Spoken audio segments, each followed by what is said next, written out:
오늘도 우리를 은혜 자리로 부르신 줄 믿습니다. 우리 다 함께 가능하시다면 그 자리에 일어나셔서 찬양받기 합당하신 주님을 찬양하며 나아가시겠습니다. 할렐루야. 주의 자비가 내려와, 주의 자비가 내려와 주의 자비가 봄비같이 주의 자비가 내려와 날 덮네. 주의 자비가 내려와 주의 자비가 봄비같이 주의 자비가 내려와 날 덮네. 한 번 더 주의 자비가 내려와, 주의 자비가 내려와 주의 자비가 봄비같이 주의 자비가 내려와 날 덮네. 오늘 예배 가운데에 주의 자비가 내려와, 주의 자비가 내려와 주의 자비가 봄비같이 주의 자비가 내려와 날 덮네. 헤이호 주의 자비하심과 헤이호 주의 은혜로 헤이호 나는 영원히 춤추리. 헤이호 헤이호 헤이호 주의 자비하심과 헤이호 주의 은혜로 헤이호 나는 영원히 춤추리. 주의 사랑이 내려와, 주의 사랑이 내려와 주의 사랑이 봄비같이 주의 사랑이 내려와 날 덮네. 이번엔 주의 자비가 내려와, 주의 자비가 내려와 주의 자비가 봄비같이 주의 자비가 내려와 날 덮네. 다 함께 헤이호 헤이호 주의 자비하심과 헤이호 주의 은혜로 헤이호 나는 영원히 춤추리. 헤이호 주의 자비하심과 헤이호 주의 은혜로 헤이호 나는 영원히 춤추리.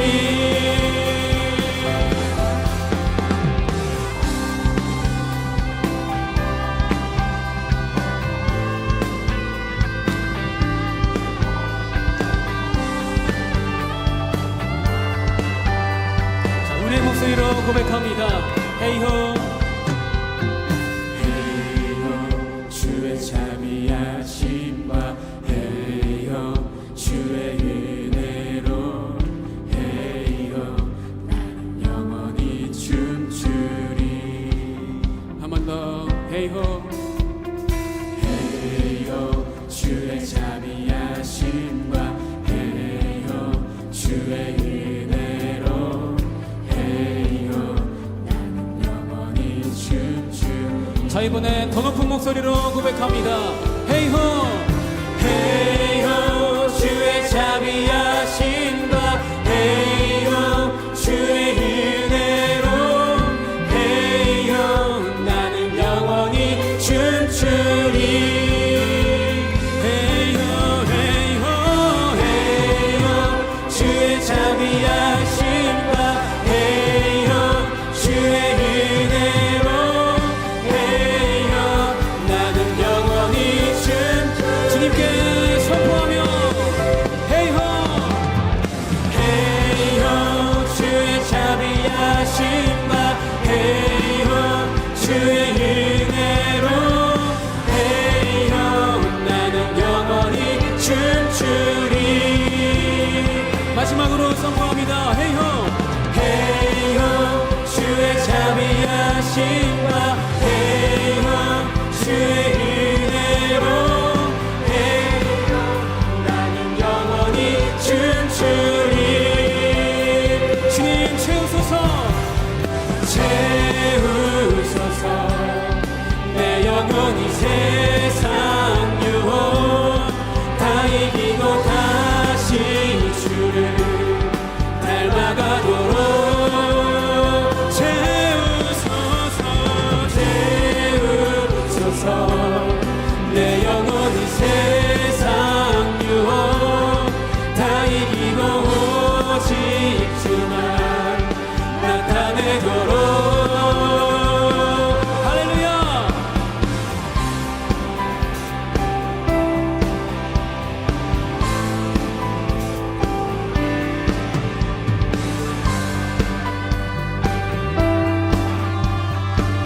목소리로 고백합니다. 성령이여 내 영혼을, 성령이여 내 영혼을 충만케 하소서.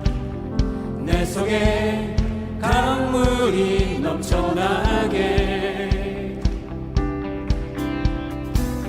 성령이여 내 영혼을 충만케 하소서. 내 속에 강물이 넘쳐나게. 오 성령 하나님, 오 성령 하나님, 나 다시 새롭게 하소서.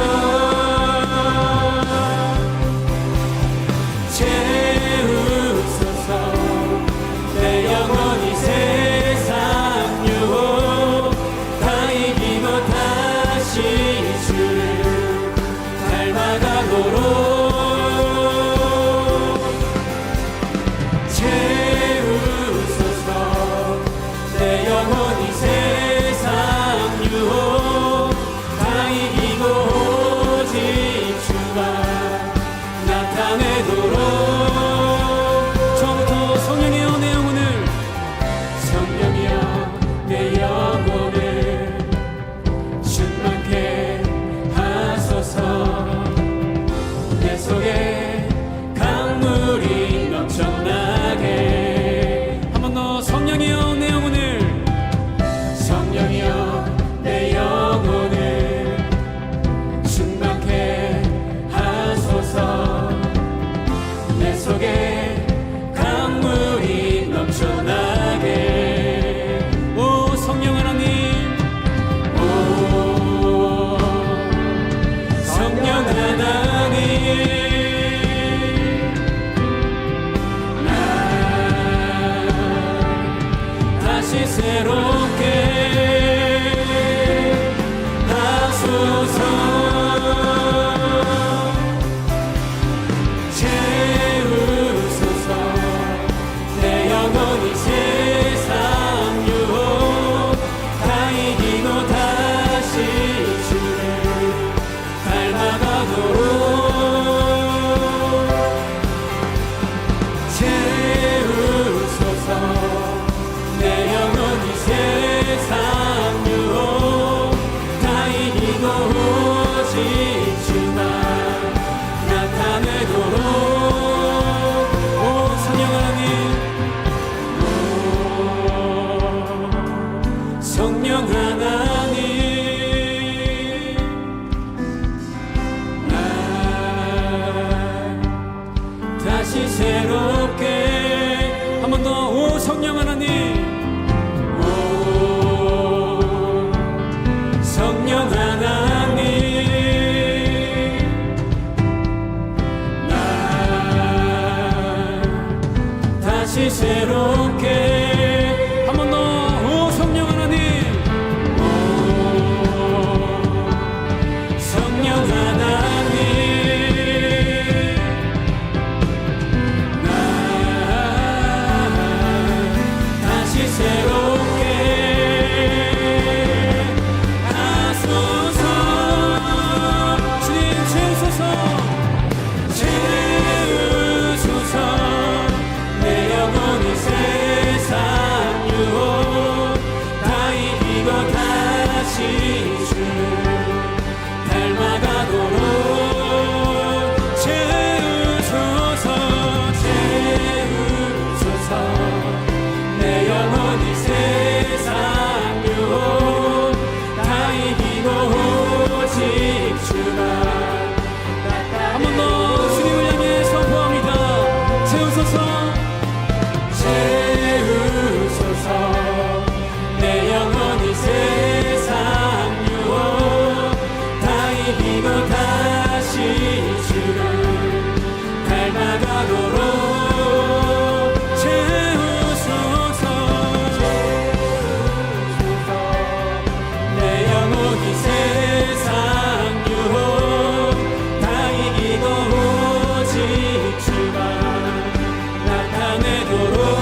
채우소서 내 영혼이 세상 유혹 다 이기고 다시 주를 닮아가도록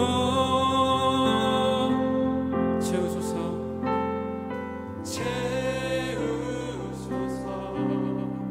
내 영혼이 세상 유혹 다 이기고 오직 주만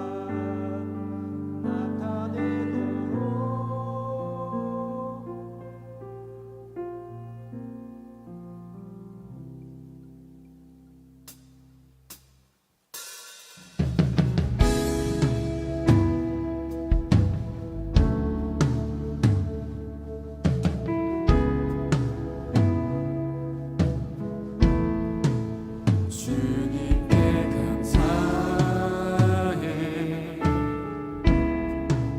생명 주신 그 사랑 내 부끄러운 죄를 사시고 놀라운 은혜 주네 주님께 감사해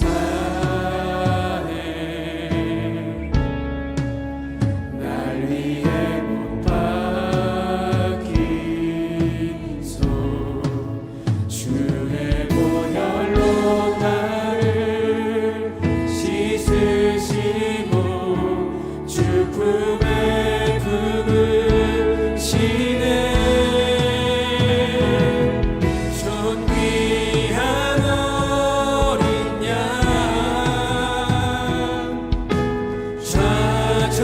좌정하신 주 혈류관 쓰신 주님 날 다스리시네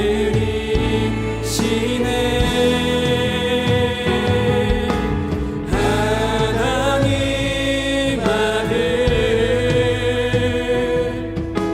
높여 경배해 십자가에 달리신 주님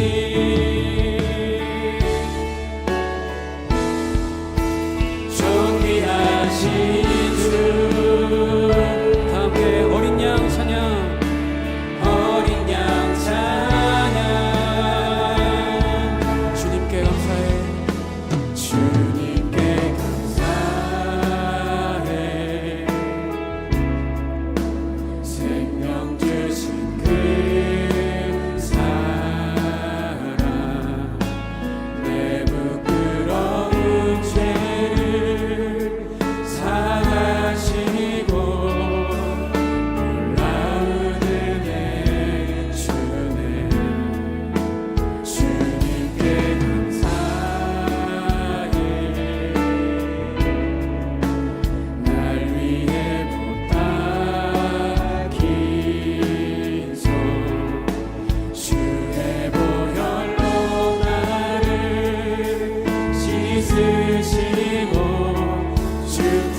영광의 박수 올려드립니다.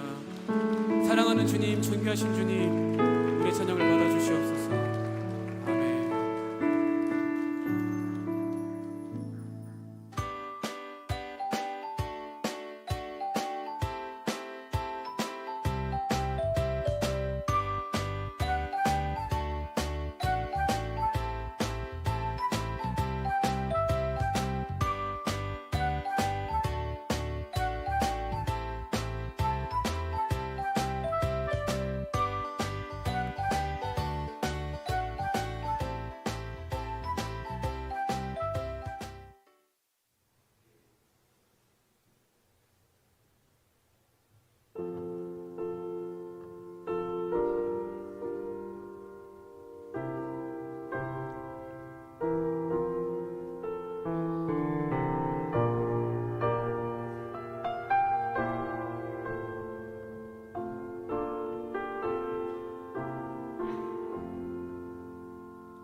안녕하세요. 저는 김보라입니다.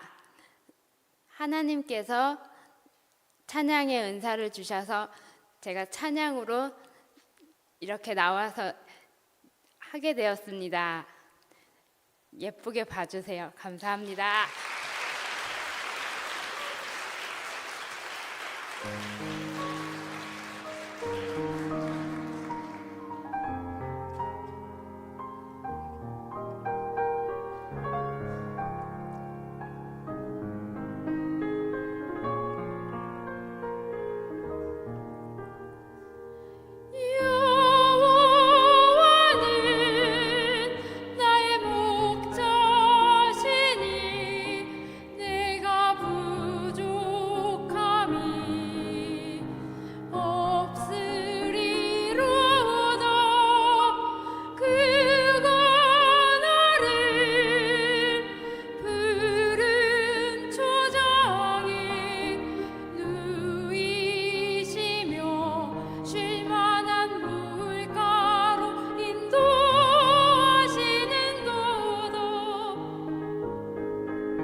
함께하시기 바랍니다.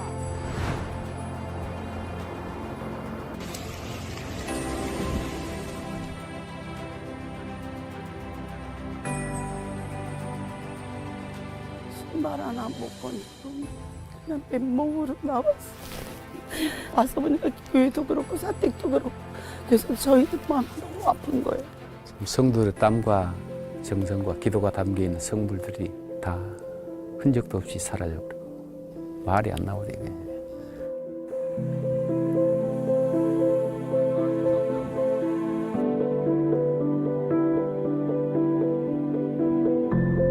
그 90 넘은 우리 권사님이 그 불길을 피해갖고 교회는 타지 않았나 싶어서 이렇게 찾아왔는데 그 보는 순간에 얼마나 눈물이 나는지 참 의지할 곳은 참 교회밖에 없는데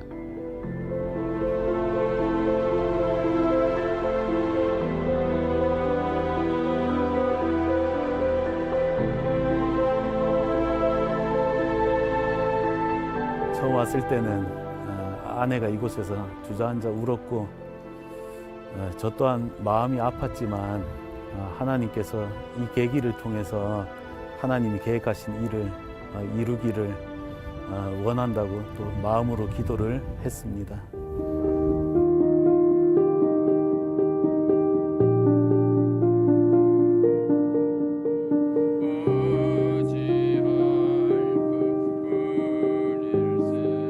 복구가 늦을 것 같고 교회 앞에서 25인성 그 예배실을 만들어서 예배 드리는 것이 그게 우선이고 그것이 회복되는 길이고 축복의 통로가 되는 줄로 믿습니다.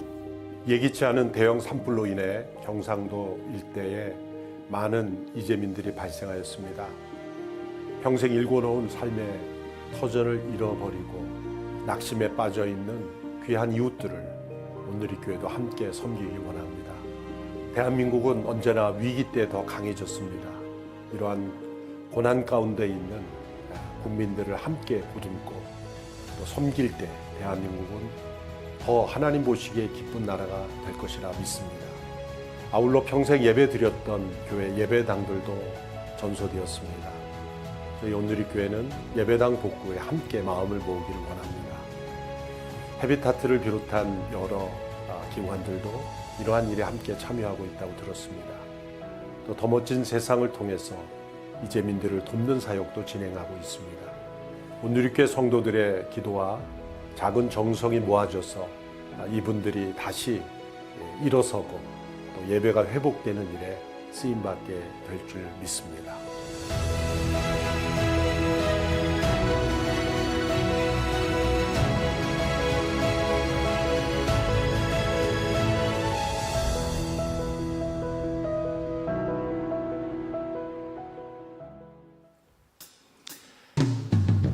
특별한 초대 예배에 오신 모든 분들을 환영하고 축복합니다. 정말 잘 오셨습니다. 앞서 영상에 앞서서 김보라 자매님 오늘 귀한 찬양으로 특순 섬겨 주셨는데요. 다시 한번 감사와 축복의 박수로 저희가 함께 하도록 하겠습니다.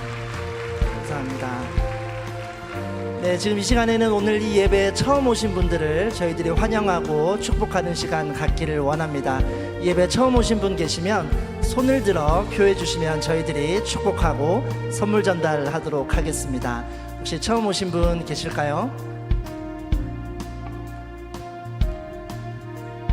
네, 모시고 오신 분이 손을 들어도 좋겠습니다. 처음 오신 분 계시면 손을 들어 주시기 바랍니다.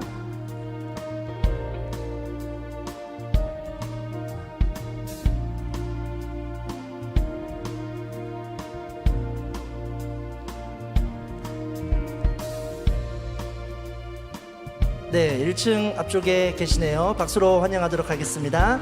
잘 오셨습니다. 네. 또 처음 오신 분 계시면 손을 들어 표해 주시면 저희들이 축복하기를 원합니다.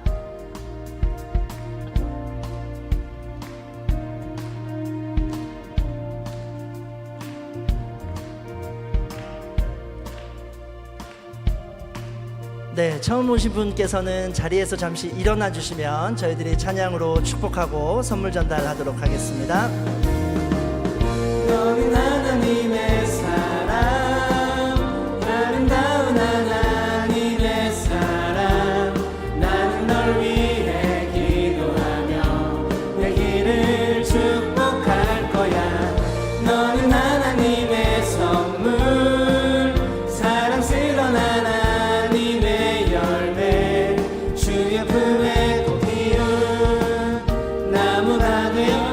나무가 되어줘 나무가 되어줘 나무가 되어줘. 박수로 축복하겠습니다. 네, 오늘 처음 오신 분께서는 예배 후에 자리에 잠시 기다려 주시면 저희 스태프들과 인사 나누고 돌아가시면 좋겠습니다. 또 교회 등록이나 기타 궁금하신 부분 있으시면 저희 안내 데스크를 방문해 주십시오. 저희들이 잘 설명해 드리도록 하겠습니다. 앞서 영상에서 보신 것처럼 최근에 경상도 일부 지역에서 산불로 인해 지역과 또 교회들이 어려운 시간을 보내고 있습니다. 오늘의 교회는 이번 주일 비전헌금으로 이들과 함께 하고자 합니다. 비전헌금은 나가실 때 헌금함을 통해 드리시거나 온라인을 통해 참여하실 수 있습니다. 함께 해주시고 또 기도해 주시기를 바랍니다. 또 작은 예수 40일 새벽 기도회가 이번 주까지 진행이 됩니다. 특별한 초대에서는 요한복음 성경 필사로 사순절을 함께 하고 있는데요. 필사를 완료하신 분들을 위해서 저희들이 작은 선물을 준비하고 있습니다. 다음 주에 현장에 노트를 제출해 주시면 저희들이 선물을 전달 드릴 수 있도록 하겠습니다. 벌써 오늘도 제출을 해 주신 분이 계십니다. 마지막까지 예배와 말씀을 통하여서 사순절 기간 예수님을 묵상하는 귀한 시간이 될 수 있기를 축복합니다. 이어서 4월 주제 영상 보시고 다음 순서로 이어지도록 하겠습니다.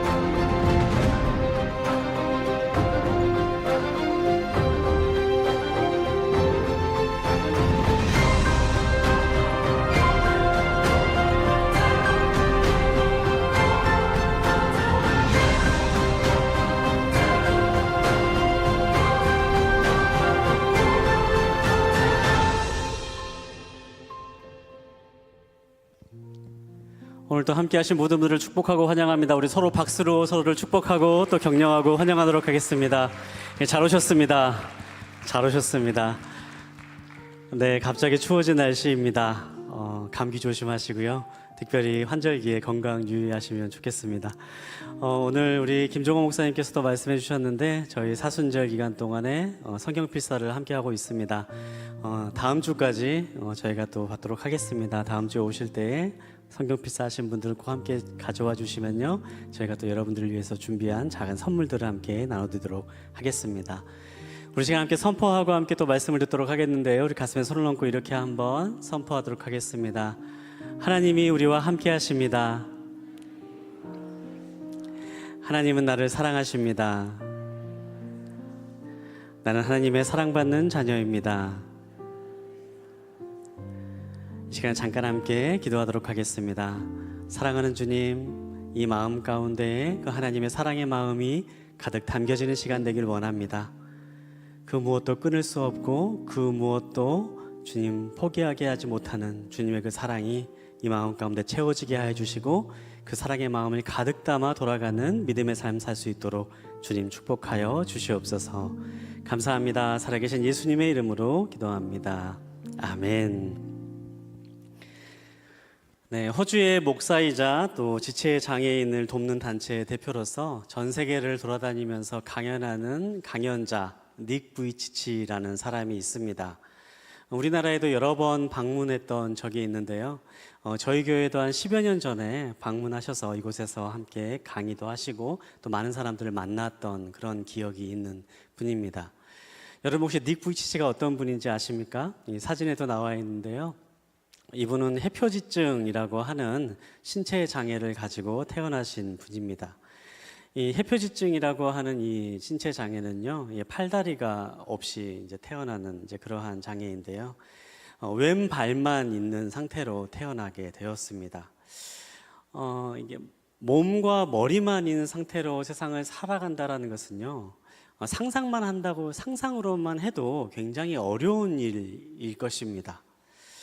아마 지금 우리가 닉 형제님과 같은 그러한 상황 가운데 생활을 하게 된다면요, 아마 우리가 일상적으로 할 수 있었던 많은 일들을 하지 못하게 되는 경우가 굉장히 많을 것이죠. 그럼에도 불구하고 이 닉 부이치치는요, 어렸을 때부터 복음을 받아들이게 되고, 또 지금은 사람들에게 희망을 전하는 희망 전도사로서의 역할을 감당하고 있는 그러한 특별한 삶을 살아가고 있습니다. 그러면 처음부터 이 사람이 그렇게 용기를 가지고 희망을 가지고 살아가는 삶을 살았었나? 그의 책을 보면요, 사실 어렸을 때의 닉의 삶을 살펴보면요, 굉장히 어려운 시기를 겪었었다라고 그렇게 고백을 합니다. 특별히 8살이 되었을 때는 자신은 왜 이렇게 태어났는지에 대한 하나님에 대한 원망으로 가득 차고, 또 삶을 가득 채운 우울한 감정 때문에 자살을 기도하기도 할 정도로 그렇게 굉장히 힘든 시기를 겪었다가 그렇게 고백을 합니다.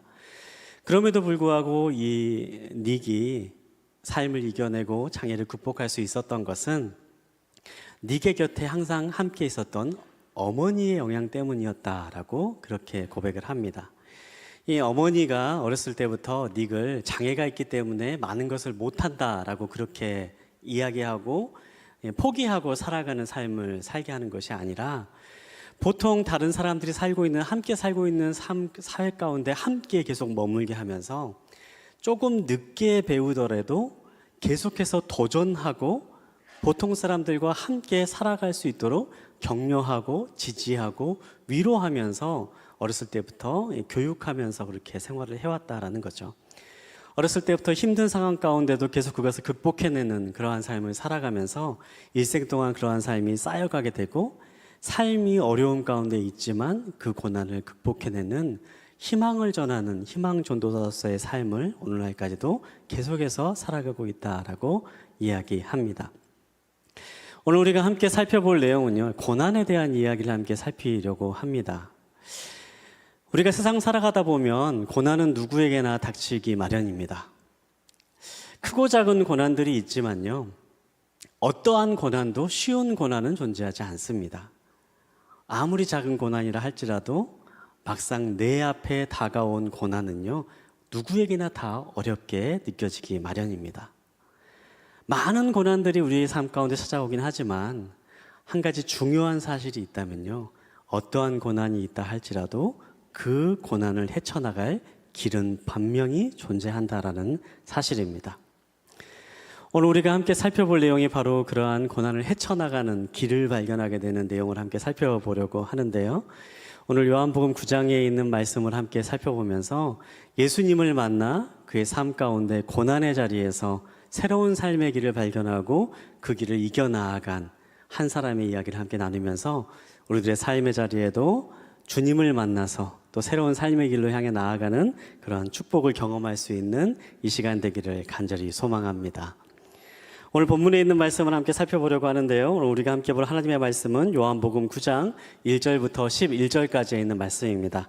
요한복음 9장 1절부터 11절까지에 있는 말씀을 저와 여러분이 한 절씩 돌아가면서 읽도록 하겠습니다. 1절의 말씀을 제가 읽겠습니다. 예수께서 길을 가시다가 날 때부터 눈먼 사람을 만나셨습니다. 제자들이 예수께 물었습니다.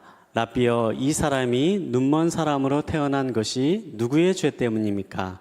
이 사람의 죄 때문입니까? 부모의 죄 때문입니까?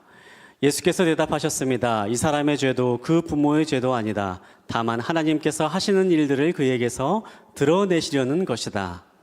우리는 낮 동안에 나를 보내신 분의 일을 해야 한다. 밤이 오면 그때에는 아무도 일할 수 없다. 내가 세상에 있는 동안 나는 세상의 빛이다. 이 말씀을 하신 후 예수께서 땅에 침을 뱉어서 진흙을 이겨 그 사람의 눈에 바르셨습니다. 그리고 그에게 말씀하셨습니다. 실로암 연못에 가서 씻어라. 실로암은 보냄을 받았다는 뜻입니다. 그 사람이 가서 씻고는 앞을 보게 돼 집으로 돌아갔습니다. 이웃 사람들과 그가 전에 구걸하던 것을 보아온 사람들이 물었습니다. 이 사람은 앉아서 구걸하던 사람이 아닌가? 몇몇 사람들은 그 사람이라고 말했고 또 어떤 사람들은 아니다, 그냥 닮았을 뿐이다 라고 말했습니다. 그러나 그 사람이 말했습니다. 내가 바로 그 사람이요. 그들이 그 사람에게 물었습니다. 그렇다면 어떻게 눈을 뜨게 됐느냐? 우리 함께 보겠습니다. 그가 대답했습니다. 예수라는 분이 진흙을 이겨 내 눈에 바르고 실로암에 가서 씻으라고 하셨소. 그래서 내가 가서 씻었더니 이렇게 볼 수 있게 됐소. 아멘. 오늘 본문에 있는 말씀은 예수님께서 제자들과 함께 길을 가시던 중에 길가에 구걸하고 있던 맹인 한 사람을 마주친 것으로부터 이야기가 시작이 됩니다. 이 맹인은 날 때부터 앞을 보지 못하는 사람이었다라고 그렇게 기록되어 있습니다. 그때 예수님의 제자들이 이 사람을 보면서 예수님께 질문을 합니다. 예수님, 지금 이 사람은 누구의 죄 때문에 이런 고통을 받고 있습니까? 이 사람의 죄 때문입니까? 아니면 부모의 죄 때문입니까? 제자들이 이러한 질문을 예수님께 드린 것은요, 나름대로 굉장히 신학적인 중요한 의미가 담겨 있는 질문이었습니다. 하지만 오늘 이 본문에 있는 말씀을 우리가 함께 이 상황을 함께 묵상하고 생각해 보면요, 이 사람이, 이 제자들이 예수님께 드리고 있는 이 질문의 내용은요, 굉장히 중요한 두 가지 편견을 담고 있는 질문이라는 것을 우리가 알 수가 있습니다. 첫 번째 제자들이 가지고 있었던 편견은요, 이 사람에 대한 편견을 제자들이 가지고 있었습니다. 우리가 본문에 있는 말씀을 한번 자세히 한번 생각을 해보면요, 이 본문에서 예수님께서 이 앞을 보지 못한 사람을 고쳐주신 이 사건의 진행이 다른 성경 본문에서 나와 있는 많은 기적의 사건들과는 조금 다른 모습으로 시작되는 것을 발견할 수가 있습니다. 우리가 지금까지 예수님께서 행하신 많은 기적의 이야기들을 함께 살펴보게 되었는데요, 그 가운데 어떻게 시작이 됩니까? 대부분의 이야기들은요, 도움을 요청하는 사람들의 요청이 먼저 있습니다. 앞을 보지 못하는 사람이나 뭐 병든 사람이나 아니면 어떤 삶의 문제가 있는 사람들이 예수님께 달려 나와서 예수님 저를 고쳐주십시오, 예수님 저를 만져주십시오, 예수님 제가 가지고 있는 이 문제를 해결해 주십시오라고 이야기할 때에 그러한 요청을 들으시고 예수님께서 그들의 삶을 고치시고 기적을 일으키시는 것을 우리가 볼 수가 있습니다. 그런데 오늘 본문에 있는 말씀을 보면요, 막상 이 앞을 보지 못하고 구걸하고 있는 이 사람은요, 아무런 말을 하고 있지 않습니다.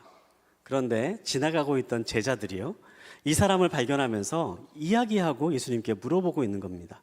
예수님, 이 사람은 도대체 뭐 때문에 이렇게 앞을 보지 못하고 구걸하고 있는 것입니까? 그렇게 물어보고 있는 거죠.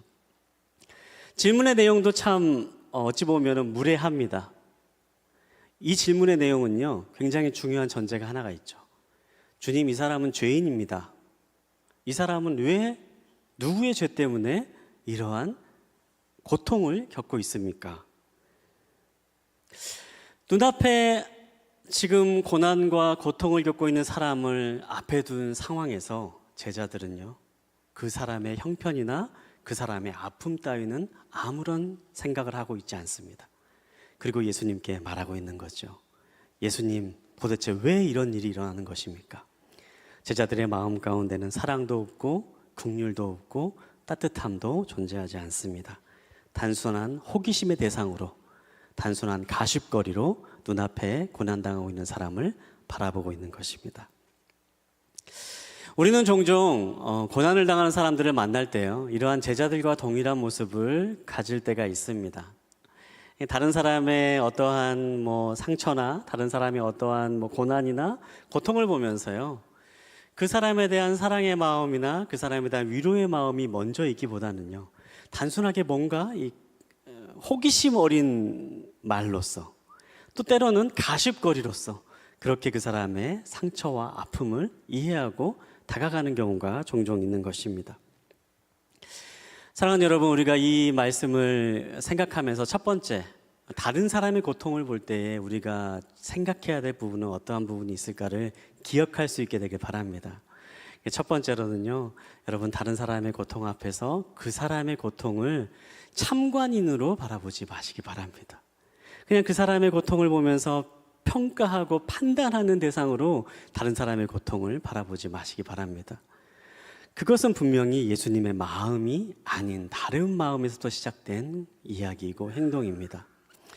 예수님의 마음을 담아서 다른 사람의 고통을 바라본다면요, 아마 이렇게 대답은 못했을 것입니다. 어떻게 하면 이 사람을 낫게 할 수 있겠습니까? 주님, 어떻게 하면 이 사람을 우리가 도울 수 있겠습니까? 이렇게 말씀을 하는 것이, 이렇게 질문을 하는 것이 예수님의 마음을 담은 사람의 마음이고 행동인 거죠. 오늘 첫 번째로 우리가 기억할 것은요, 다른 사람의 고통 앞에서 우리가 가지고 있는 사람에 대한 편견이 있지는 않는가. 그 사람이 가지고 있는 상황과 형편을 보면서 그 사람을 판단하고 평가하는데 내가 머물러 있지는 않는가, 우리 스스로를 돌아볼 수 있는 시간이 있게 되기를 바랍니다. 두 번째로 오늘 본문에 있는 말씀을 통해서 제자들이 가지고 있는 잘못된 편견의 모습 살펴볼 수가 있는데요. 두 번째, 제자들이 가지고 있는 편견은 죄와 고난의 문제에 대한 편견을 가지고 있었다라는 점입니다. 우리 2절에 있는 말씀을 다시 한번 읽어보도록 하겠습니다. 2절에 있는 말씀 우리 한 목소리로 함께 보도록 하겠습니다. 시작. 제자들이 예수께 물었습니다. 라비여, 이 사람이 눈먼 사람으로 태어난 것이 누구의 죄 때문입니까? 이 사람의 죄 때문입니까? 부모의 죄 때문입니까? 제자들이 예수님께 이러한 질문을 드리는 데는요, 한 가지 중요한 전제가 담겨져 있었습니다. 이것은 바로 이 사람이 앞을 보지 못한 이러한 장애를 갖고 있는 것은 분명히 죄로 인한 결과 때문이다라는 전제였습니다. 그것이 이 사람이 저지른 죄이든 아니면 부모의 죄를 이어받아서 겪게 된 고통이건 어떤 고난이건 상관없이 이것은 분명히 죄에 대한 대가를 치르고 있는 것이다라는 전제를 가지고 이 질문을 예수님께 하고 있는 것입니다. 사실 이러한 생각은 이 제자들만이 가지고 있는 생각만은 아니었습니다. 당시에 있는 유대 사람들이 대부분이 가지고 있는 생각이 바로 이러한 생각이었는데요. 누군가에게 무엇인가 안 좋은 일이 일어나곤 하면 그 사람이 뭔가 잘못한 일을 행하고 있기 때문에 그 대가를 받아서 지금 벌을 받고 있는 것이다 라고 생각하는 것이 당시 유대 사람들이 가지고 있는 일반적인 생각이었습니다. 그렇다면 이러한 생각이 과연 옳은 생각일까요? 성경을 찾아보면요, 사실 우리의 삶에 고난과 고통이 시작되게 된 배경은요, 우리의 죄 때문에 시작된 것이다 라고 그렇게 말씀하십니다. 우리가 한번 창세기의 사건을 한번 생각해 볼 수가 있는데요. 창세기를 보면은 에덴 동산에 하나님께서 완벽한 세상을 창조하시고 그곳에 아담과 하와가 살게 만드십니다.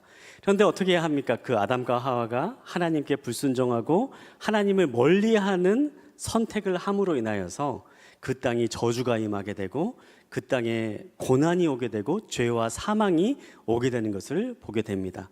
그리고 우리가 살아가고 있는 세상이 바로 그러한 죄에 대한 결과로 고난과 고통이 있는 세상을 우리가 살아가게 되는 거죠. 더 나아가서 성경을 보면요, 하나님께서는 누군가가 잘못 행한 일이 있고 죄를 저지른 일이 있으면 반드시 심판하시는 분이시다라고 우리에게 그렇게 말씀하십니다. 죄로 인해서 우리의 삶 가운데 고난과 고통이 찾아오게 된 것이다라고 성경은 분명하게 말하고 있는 거죠. 하지만 그렇다고 해서 우리가 기억해야 될 것이 한 가지가 있습니다. 이 말을 뒤집어서도 같은 진리인가? 우리에게 찾아온 모든 고난과 고통이 죄로 인한 것인가? 성경은 그렇게 이야기하지는 않습니다. 성경을 보면요, 고난을 당하는 많은 사람들의 이야기가 나오고 있는데요. 그 가운데 구약 성경의 욥기를 보면 의인이 고난을 당하는 이야기가 나옵니다. 당대의 의인이었던 욥을 시험하기 원했던 사탄의 요청으로 인해서 욥이 고난을 받게 되는 이야기가 나옵니다. 성경은 의인의 고난, 시험으로 인한 고난을 분명히 존재한다라고 그렇게 이야기합니다. 그리고 또 더 나아가서요, 성경은 하나님께서 믿는 사람들을 연단하시기 위해서도 고난을 주신다라고 그렇게 분명하게 말씀하십니다. 우리가 더욱더 강건해지고 우리가 더 신실해지는 신앙의 삶을 살아가기를 원하시는 하나님께서 우리를 연단하시기 위해서 우리에게 고난을 주시는 분이시다라고도 그렇게 이야기하는 것이죠. 사실 고난의 원인은 너무나도 많이 있습니다. 죄로 인한 고난도 분명히 존재하지만 그렇지 않은 고난도 너무나도 많이 있는 거죠. 그렇다면 우리가 고난을 맞이하는 순간 우리가 기억하고 주목해야 될 것은 어떠한 것이 있을까요? 우리가 이어지는 예수님의 대답에서 그 답을 한번 함께 찾아보고자 합니다. 우리 이어지는 말씀을 함께 찾아보도록 하겠는데요. 요한복음 9장 3절부터 5절까지 있는 말씀을 한번 함께 보도록 하겠습니다. 3절부터 5절까지 있는 말씀 함께 보겠습니다. 시작. 예수께서 대답하셨습니다. 이 사람의 죄도 그 부모의 죄도 아니다. 다만 하나님께서 하시는 일들을 그에게서 드러내시려는 것이다. 우리는 낮 동안에 나를 보내신 분의 일을 해야 한다. 밤이 오면 그때에는 아무도 일할 수 없다. 내가 세상에 있는 동안 나는 세상의 빛이다. 아멘. 예수님께서는 나면서부터 앞을 보지 못하는 이 사람을 보면서 이 사람이 왜 이런 아픔을 겪고 있습니까? 왜 이런 고난을 겪고 있습니까? 도대체 누구의 죄 때문에 이 사람은 이런 고통을 겪고 있습니까? 라고 물어보는 제자들의 질문 앞에 전혀 다른 대답을 하고 계십니다. 이 사람이 지금 고난을 겪고 있는 것은 이 사람이 지은 죄 때문도 아니고 부모의 죄 때문도 아니고 하나님께서 하시려는 일을 이 사람을 통해서 드러내시기 위해서 이 사람이 지금 이런 아픔을 겪고 있는 것이다 라고 말씀하시는 거죠. 사람들은 생각을 합니다. 안 좋은 일이 일어나면 분명히 뭔가 잘못한 일이 있을 거야. 나에게 뭔가 불행한 일이 생겨나면 그것은 내가 뭔가 잘못한 일이 있기 때문에 그 대가로 내가 이런 나쁜 일을 겪을 거야. 그렇게 생각하곤 하는데 예수님은 그것이 아니다라고 새로운 발상의 전환으로 제자들에게 말씀해주고 계시는 거죠. 바로 하나님께서 하시는 일이 그 고난 가운데 드러나게 하시기 위해서 지금 이 순간에 하나님께서 이러한 일을 행하고 계신다라고 말씀하고 있는 것입니다. 우리가 이 말씀을 생각하면서 고난 가운데 우리가 주목해야 할 것이 무엇일지를 한번 생각해 보기를 원합니다. 여러분, 뜻하지 않는 고난이 우리의 삶 가운데 임할 때에 우리가 무엇을 먼저 생각해야 되겠습니까? 이 고난이 무엇 때문에 나에게 왔나? 이 고난이 나의 어떠한 잘못 때문에 이렇게 생겨났나? 집중하는 것이 아니라 예수님의 말씀을 따라서 이 고난을 통해서 하나님께서 나에게 어떤 일을 행하실 것인가, 이 사실을 주목하라라고 주님께서는 우리에게 말씀하시는 것입니다. 이어지는 4절과 5절에 있는 말씀을 보면요, 우리가 고난 앞에서 고난의 원인에 주목할 것이 아니라 하나님이 일하실 것을 주목해야 될 이유가 분명하게 기록되어 있습니다. 4절과 5절에 있는 말씀을 제가 이 시간에 한번 읽어드리도록 하겠는데요, 제가 읽어드리겠습니다. 우리는 낮 동안에 나를 보내신 분의 일을 해야 한다. 밤이 오면 그때에는 아무도 일할 수 없다. 내가 세상에 있는 동안 나는 세상의 빛이다. 예수님께서 하시는 말씀은 단순했습니다. 나는 세상의 빛으로 이 세상에 왔기 때문에 빛으로 온 내가 이 세상에서 지금 일을 하고 있다.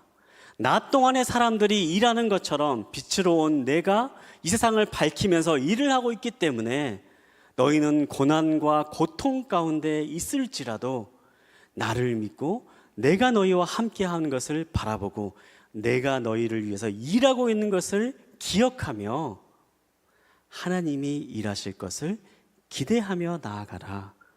그렇게 분명하게 말씀하고 있는 것입니다.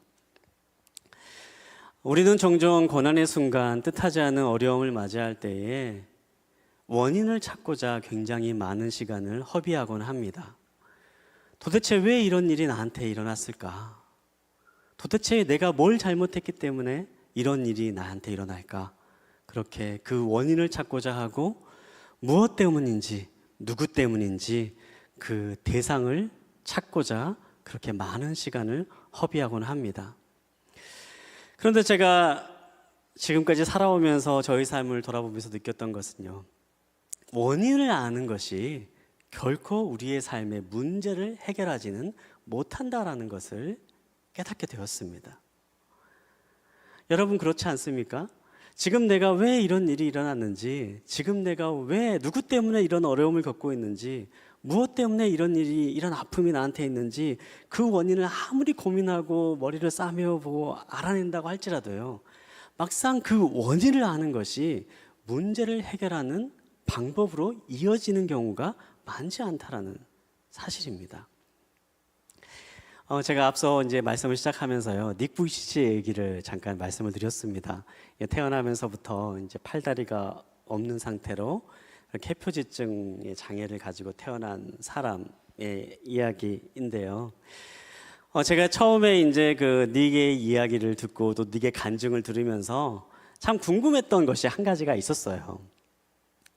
그것은 왜 저분은 저렇게 장애를 가지고 태어났을까? 이제 그런 궁금함이 제 마음 가운데 있었습니다. 그래서 혹시라도 그 뭐 답을 알 수 있을까, 뭐 이게 자서전도 읽어보고 뭐 여러 가지 뭐 찾아보고 했는데요. 닉의 이야기를 보면서는요, 그런 내용을 찾아볼 수는 없었습니다.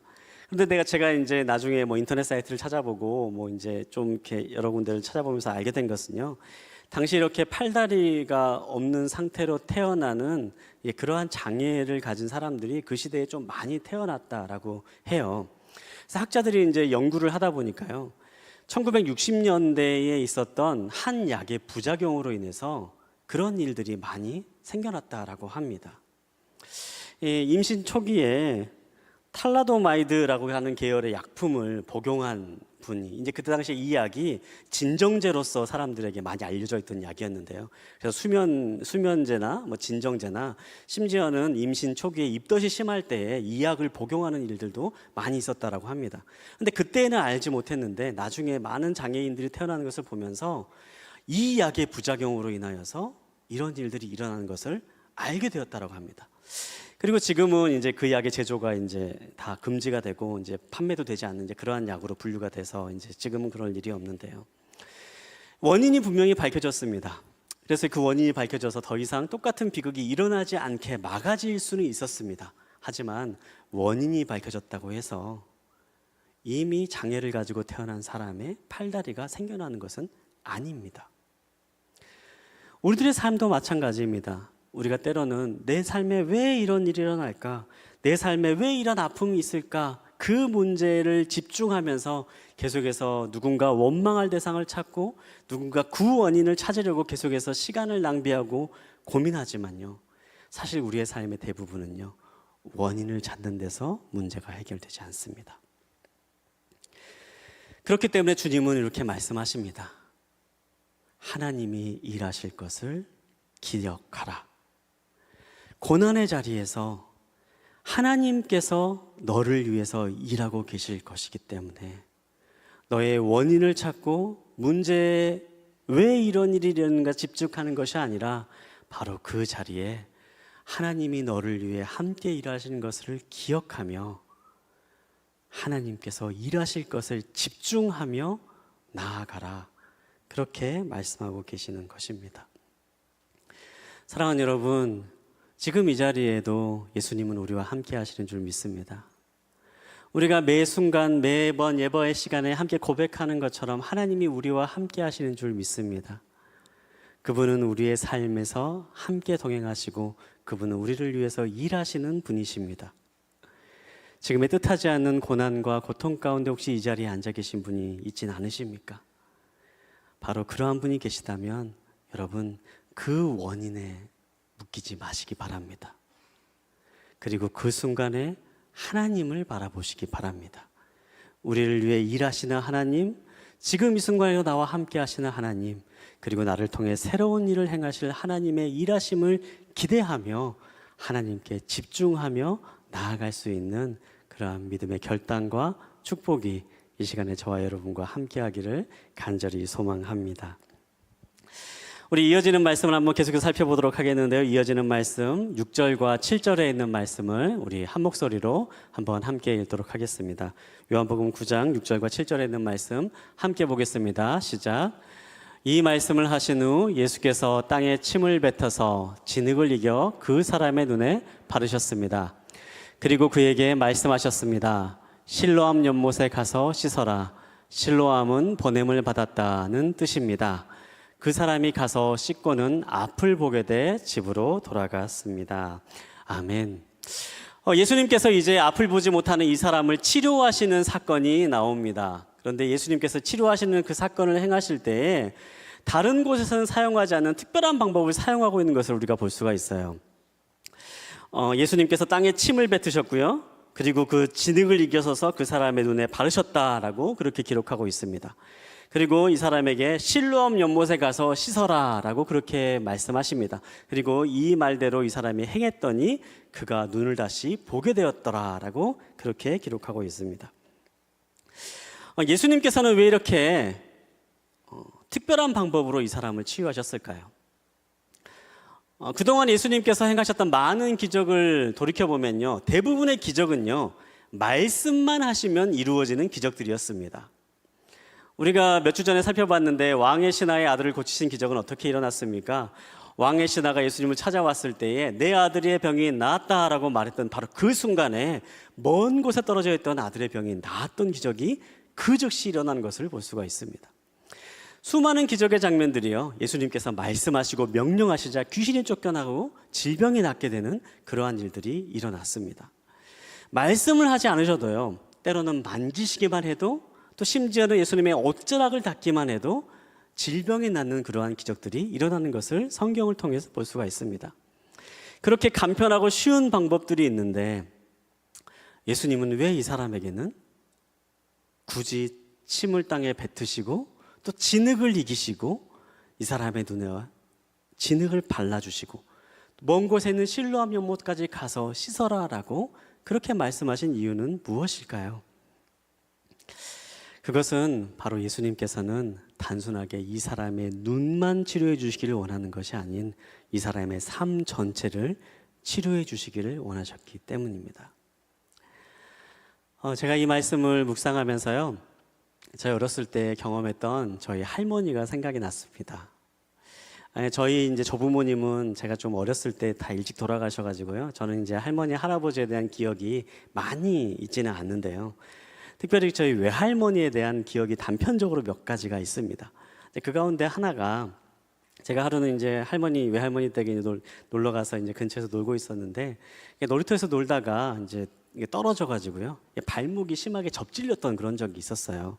그래서 너무 이제 다리가 아파가지고 이제 쩔뚝거리면서 그렇게 이제 막 울면서 이제 집으로 들어왔었는데, 그런데 그런 모습을 보면서 저희 할머니가 할머니만이가 있는 특효약을 처방해 주셨습니다. 침을 발라주셨습니다. 제 다리에 침을 이렇게 쫙 발라주시고요, 조금 지난 다음에 부엌으로 가시더니요, 갑자기 된장을 한 스푼 가져오신 겁니다. 그러면서 제 다리에 된장을 이렇게 발라주시는 거예요. 여러분, 뭐 된장에 특별한 소염 진통작용이 있겠습니까? 물론 없지요. 그런데 참 이상하게도요, 할머니가 그렇게 뭐 침 발라주시고 그렇게 이제 막 다리에 된장 발라주시면서 막 마사지 해주시면서 또 기도해 주시면서 그렇게 하시면까요, 그러니까 신기하게도요, 아프지가 않더라고요. 저는 이 말씀을 묵상하면서 아마 이 눈 나면서부터 앞을 보지 못하는 사람이 그 순간에 예수님께 받았던 느낌이 이런 느낌이 아니었을까 생각을 해봅니다. 이 사람은 어떤 사람이었습니까? 이 사람은 태어나면서부터 죄인이라는 꼬리표를 달고 살았던 사람이었습니다.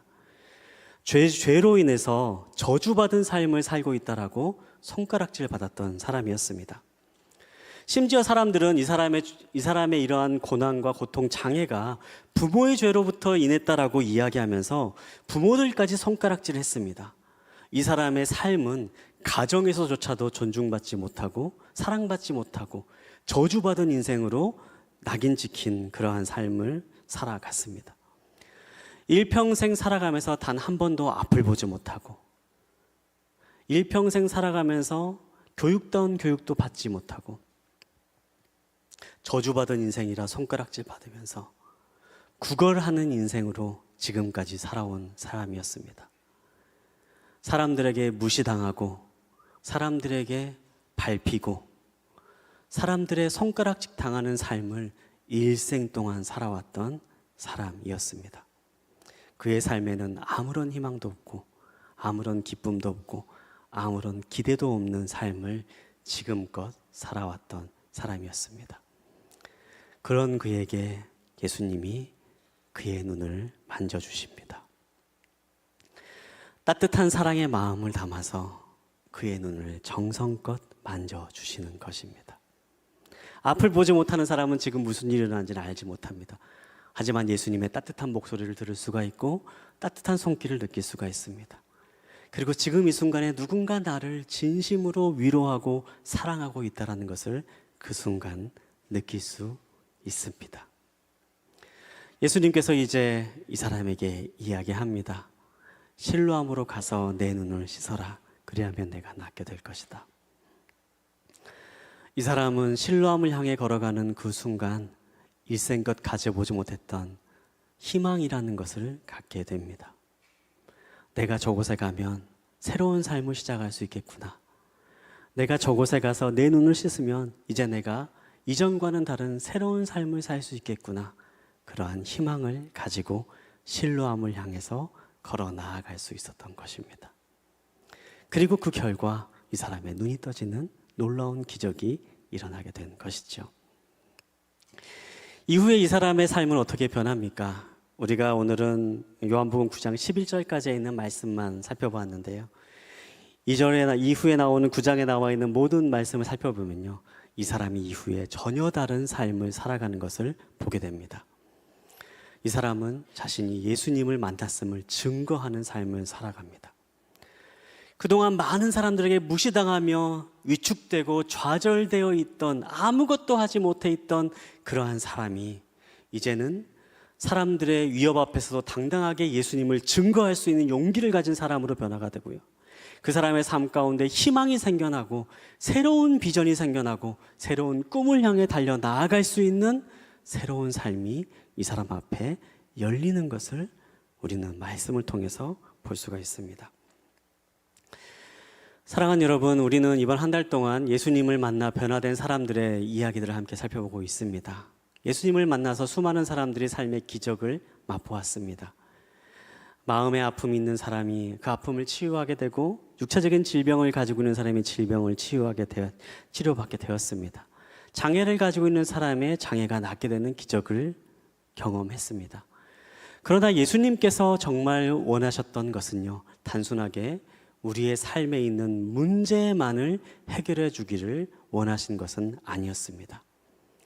예수님은 우리의 삶의 문제를 넘어 우리가 전혀 다른 새로운 삶을 살아나가기를 원하셨습니다. 그리고 그러한 기적을 통하여서 새로운 삶의 길로 인도해 주시고 하나님이 원하시는 아름답고 축복된 삶의 길을 향해서 길을 열어주시고 그 길로 인도해 주셨습니다. 오늘 본문에 있는 말씀을 보면 예수님을 세상의 빛이다라고 말씀합니다. 예수님이 빛인 이유는 무엇입니까? 우리에게 바로 길을 밝혀주시는 분이시기 때문입니다.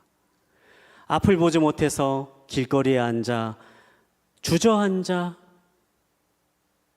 구걸할 수밖에 없는 비참한 삶을 살았던 사람에게 길을 열어주시고 새로운 삶을 향해 나아갈 수 있도록 힘을 주시고 인도해 주신 그 예수님의 역사가 바로 이 기적의 장면을 통해서 드러나고 있는 것입니다. 사랑하는 여러분, 우리가 바로 그러한 예수님을 만날 수 있게 되길 바랍니다. 주님은 물론 우리의 삶의 문제를 해결해 주시길 원하십니다. 그러나 그것에 머물러 계시기를 원하지 않으십니다. 우리에게 새로운 삶을 살게 해주시기를 원하십니다. 더 이상 과거의 문제에 얽매여 있는 삶이 아니라, 더 이상 과거의 장애에 발목 잡혀 있는 삶이 아니라 우리가 주님이 주시는 참되고 기쁜 삶을 향해 달려 나아가는 삶을 살기를 원하십니다. 우리가 그러한 주님을 만날 수 있는 축복이 있게 되기를 소망합니다. 우리의 길을 알려주시고 우리의 길을 인도하시는 그 예수님을 만나시는 기쁨이 함께하기를 간절히 축복합니다. 이 시간에 함께 말씀을 나누면서요, 이번 한 달 동안 특별히 변화된 사람들에 대한 이야기를 나누면서 많은 분들의 간증 영상들을 함께 나누고 있습니다. 이 시간에도 잠깐 함께 간증 영상을 함께 살펴보려고 하는데요. 원로 여배우이신 정영숙 권사님의 간증 영상을 잠깐 보려고 합니다. 이 권사님은 진짜 말 그대로 원로 여배우이신데요. 많은 분들이 이제 예능에 많이 나오진 않으셔가지고 이분의 성함은 이제 사실 낯설게 느껴지시는 분이 많이 있을 것 같은데요. 아마 이분의 모습을 보면요, 아 이분이 바로 그분이구나라고 알 수 있는 이제 그러한 유명한 원로 여배우이십니다. 이 시간에 정용숙 권사님의 간증 영상을 잠깐 짧게 보고 또 말씀을 마무리하도록 하겠습니다. 주인공만 하다가 인생이 꺾어질 때가 있어요. 근데 그거는 누구나 다 있는 거예요. 저도 이제 맨 주인공만 하다가 3부작을 하는데 윤비 얘기를 하겠다고 그래서 3부작이라. 그래서 저는 당연히 내가 윤비인 줄 알았어요. 그래서 대본을 이렇게 봤는데 그 윤비가 20대부터 나오는 거예요. 쭉. 대본을 다 읽고 난 다음에 내 역할이 뭐예요? 그랬더니 윤비 엄마라고 그러더라고요. 근데 그때 그냥 꽉 맞는 기분이더라고요. 그래서 내가 이제 관둘 때가 됐나? 이런 생각을 하게 됐는데 근데 그때가 이제 뭐 40대 후반이었어요. 40대 후반인데 유학을 하고 있는데 둘이나 유학을 하고 있으니까 사실 유학비가 그게 만만치가 않더라고요. 관두자니 내가 이거 애들 학비를 벌어야 되겠고 그냥 갈등 속에 있었어요. 제가 지금 이 문제를 어떻게 해야 되나 하고. 사실 우리 방송 생활하는 그 연기자 주인공이나 이런 거 하면 참 준비할 게 많아요. 근데 요즘은 그래도 매니저들이 다 해서 다 해주고 이러지만 우리 때는 우리가 다 했어요. 그런 열성으로 제가 사과 장사를 해도 돈을 벌 것 같더라고요. 내가 그 정성으로 내가 사과 장사를 해도. 근데 중요한 것은 내가 이제 직업을 바꾼다고 생각하면은 하나님하고 멀어질 것 같아요. 내가 왜냐면 안 하던 그거를 새로 시작을 하려면은 그게 하나님하고 그건 또 싫단 말이에요. 그래서 그때 고민을 하던 차인데 젊었을 때에 아파트에서 살던 사람 이제 그 그룹이 있었어요. 근데 젊은 사람들이 그렇게 잘 사는 거예요. 뭐 사장 부인이고 뭐 회장 부인도 있고 뭐 그 여의도 아파트에 그 젊은 사람들이 굉장히 잘 살아요. 하여튼 내가 제일 못 살았어요. 한 10년 세월이 흐른 다음에 연락이 왔어요. 한 분께서 배를 6척을 만들어서 인수식을 하는데 저기 같이 가자는 거예요. 그래서 오래간만에 10년 후에 사람들도 만날 겸 그래서 이제 오랜만에 이제 만나서 막 했어요. 근데 윗집에 살던 석재 엄마라고. 근데 그때만 하더라도 예수님을 믿었었지만 전도를 할 내가 능력이 없었어요. 예수 믿어봐 이런 정도지 내가 지혜가 없었기 때문에 전도를 못했었는데 세월이 10년 세월 가다 보니까 뭐 회장된 사람들도 다 이제는 어려워진 사람들도 있고 뭐 이렇게 변했어요. 이렇게 변한 거를 봤는데 아주 위에 계신 분이 아주 똑똑하고 그러던 분인데 하나님 말씀 받아봤니에요. 나보고. 그래서 예수도 안 믿던 사람인데 나보고 받아봤냐 그러니까 나 받아본 적은 없다고 받아보라는 거예요. 내가 너무너무 어려움을 겪었을 때 이 말씀을 안 받았으면은 나는 못 이겼다는 거예요. 아니 정말 하나님 말씀에 나중된 자가 먼저 된다고 그러더니 바로 이거구나 싶더라고요. 그날 이제 지내고 오면서 제가 이제 그 다음날 산으로 올라갔어요. 주님, 나 하나님 만나기 전에는 난 내려가지 않겠다고 말씀을 나도 달라고 막 기도를 했어요. 근데 뭐 그냥 맹숭맹숭한 거예요. 근데 이제 그날 저녁이 이제 월요일이라 우리 친회를 제가 이제 세웠거든요. 만드는 지가 얼마 안 됐을 때예요. 그러니까 이제 가서 준비할 게 많잖아요. 내일 내가 다시 오겠습니다. 전 말씀 주기 전에 안 내려갈 겁니다. 그리고 이제 가서 이제 막 이제 준비하고서 근데 그날 은혜를 받는데 너무너무 또 목사님의 은혜를 받았어요. 그래서 이제 그날 저녁에 또 이제 기도를 하고 자고서 그 다음날 또 올라갔어요. 저 주님 말씀 붙이게는 내가 안 내려가겠다고 그랬어요. 기도를 다가 이제 힘드니까 맹숭맹숭하고 뭐 이제 이렇게 쉬면서 그래 오늘은 22일이니까 잠언 22장을 보자. 그러고서 이제 봤어요. 근데 그 말씀이 너무너무 기가 막힌 거예요. 많은 재물보다 명예를 택할 것이요 금이나 은보다 은총을 택할 것이니라. 빈부가 섞여 살거니와 무릇 그를 지으시는 이는 여호와시니라. 슬기로운 자는 재앙을 보면 숨어 피하여도 어리석은 자는 나아가다가 해를 받느니라. 겸손과 여호와를 경외함의 보응은 재물과 영광과 생명이니라 그랬어요. 바로 나더라고요. 내가 뭐 어쩌고 저쩌고 지금 다 관둘까 사과 장사를 할까 슬기로운 자는 재앙을 보면 숨어 피하여도 어리석은 자는 나가다 했는. 맞아요 주님, 맞아요 주님. 내가 할 거는 지금 그런 잡다한 일을 가지고 할 게 아니라 겸손과 여호와를 경외하는 일이 내 일이더라고요. 그러면 그 다음에 부수적으로 재물과 영광과 생명을 우리 주님이 우리한테 생명 주셨잖아요. 그렇잖아요. 지금 이 땅에 사는 건 다 죽게 돼 있어요. 이건 아무것도 아니에요. 우리는 지금 받은 거 아니에요. 지금 영생을 사는 여기서 연습을 하는 거예요. 연습을. 그러고서 보니까 아니 오늘 20일이 아니지. 어제가 예배드린 날 하나님이 묘한 방법으로 주시는 걸 깨달았어요. 그렇게 해서 이제 그 말씀이 내 지표가 된 거예요. 우리 매사에 내 하나님을 생각하면서 열려 있으면은 다 응답이 그런 데서도 오고 말씀에서도 오고 예배 드릴 때도 오고 우리 성도를 통해서도 주고 이런 게 우리의 삶이거든요. 주님을 향한 마음이 있으니까 너무너무 감사하고 복되게 살고 있습니다.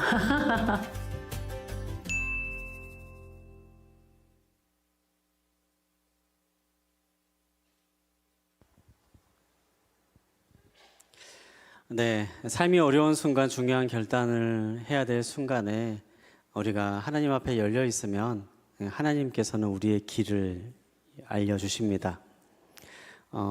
권사님께서 말씀하신 것처럼 이 권사님과 같은 방법으로도 말씀해 주시기도 하지만 주일 예배 때 드리는 말씀을 통해서 이 시간에 지금 전해드리는 말씀을 통해서도 또 주변에 있는 믿음의 사람들을 통해서도 하나님은 우리의 삶을 인도하시고 이끄시는 분이심을 우리가 발견하게 됩니다.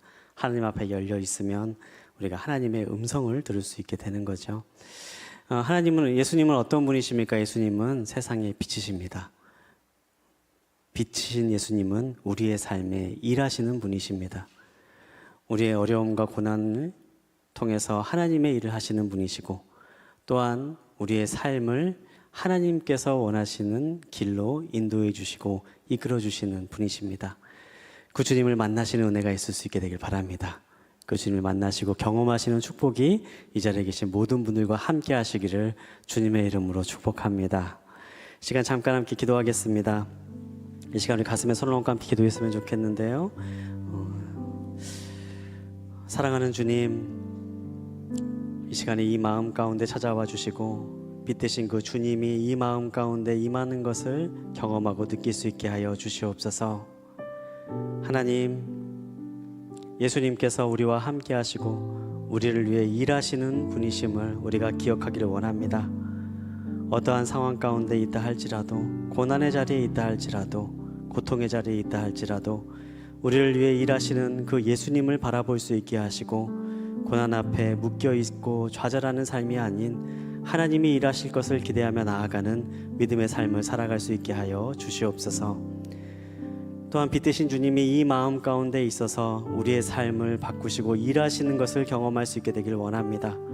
우리가 나아갈 길을 알려주시고 우리가 주님의 인도하심을 받아 주님께서 기뻐하시는 길을 향해 나아가는 믿음의 발걸음을 살아갈 수 있도록 주님 우리의 삶을 가득 채워주시고 인도하여 주시옵소서. 이 시간에 가슴에서 손을 얹고 함께 기도하는 모든 분들의 삶 가운데 찾아가 주시고 그 마음에 임하여 주시고 주님의 사랑과 기쁨과 주님의 빛이 충만한 삶을 살아갈 수 있도록 축복하여 주시옵소서. 이제 우리를 구원하신 예수 그리스도의 크신 은혜와 하나님 아버지의 끝없는 사랑과 성령님의 교통하심이 오늘 이 자리에 나와 말씀을 기억하며 우리의 삶의 빛으로 오신 예수님을 마음에 품으며 우리를 위해 일하시는 그분을 기억하고 또한 우리를 인도하시는 그분의 인도하심에 함께하기를 소망하며 다짐하는 이 자리에 모인 모든 믿음의 식구들 머리 위에와 가정과 일터와 자녀 위에 이 나라의 민족과 선교사님들 위해 이제로부터 영원히 함께하시기를 간절히 축원하옵나이다. 아멘.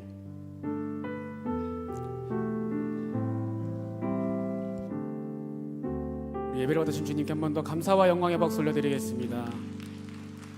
이곳에서의 모든 예배를 마칩니다. 삶의 예배 가운데 승리하시기를 소망합니다.